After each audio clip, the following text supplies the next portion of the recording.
Selamat malam Pak Adi Nugroho, saya Gadis Anjay Kalimas dengan NIM 220180829 dari kelas A14 ingin membahas mengenai ujian akhir semester untuk mata pelajaran Information System Project Management.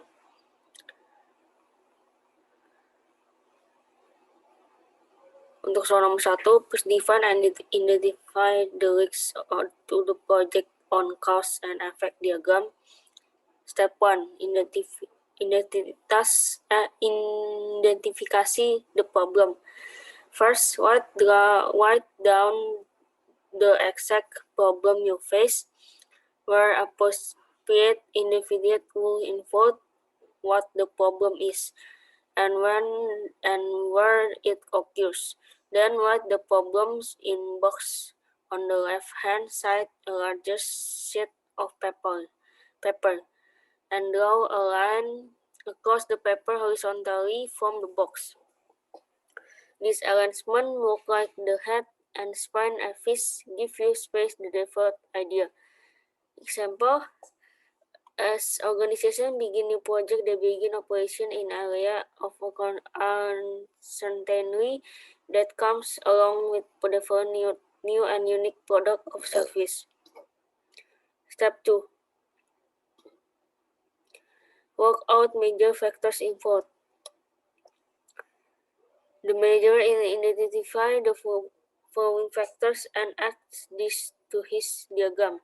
Site, text, people, equipment, control. Step 3. Identifikasi possible causes.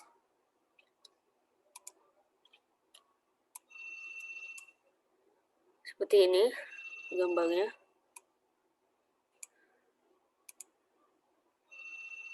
Step 4.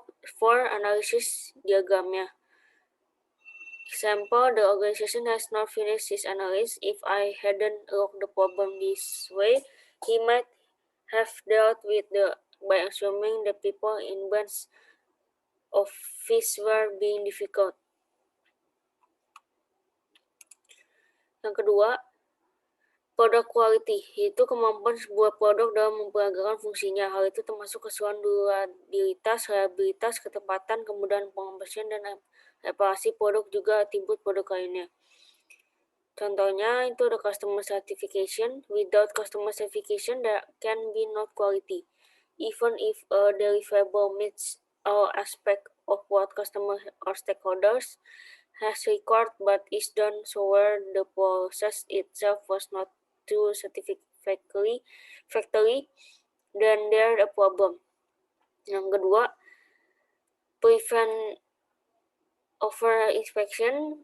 Quality doesn't come free. The cost of quality is the money spent dealing with issue during the project, and then after the project to fix any failures.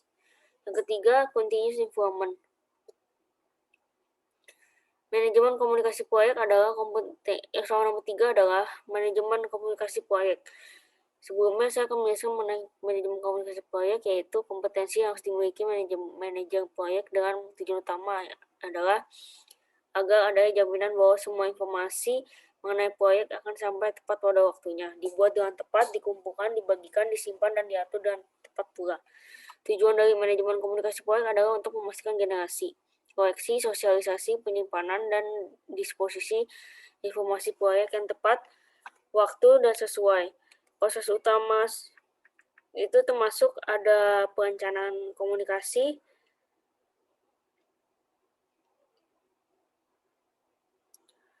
distribusi informasi,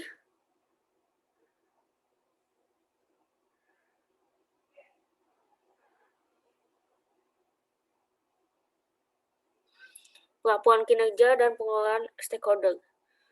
Soal nomor 4, saya akan menjelaskan mengenai CV. CV itu merupakan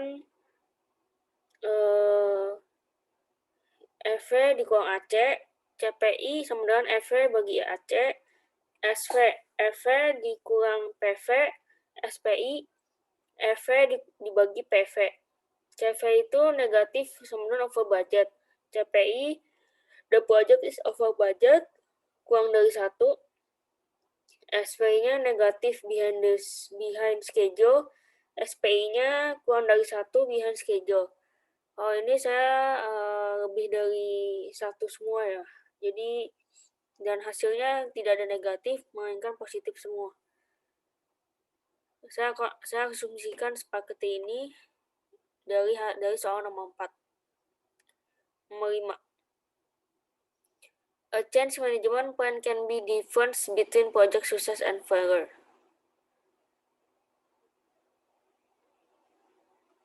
What's make up the change management plan? Pertama, ada change management rules. First, who is going to be doing what is your change management plan? Yang selanjutnya, change management rules. Yang ketiga, change control board. Yang keempat, develop a process. Yang kelima, change request form. Yang keenam, change log. Yang ketujuh, use a tool.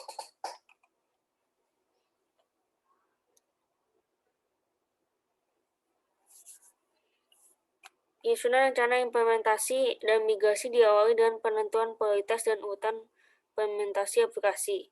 Nomor 6. Jadi intinya adalah merupakan IAP. IAP bersifat data driven, artinya urutan implementasi berdasarkan data dependency. Aplikasi yang berfungsi sebagai penghasil data diimplementasikan terlebih dahulu dan diajukan dengan aplikasi yang menggunakan jenis data tersebut.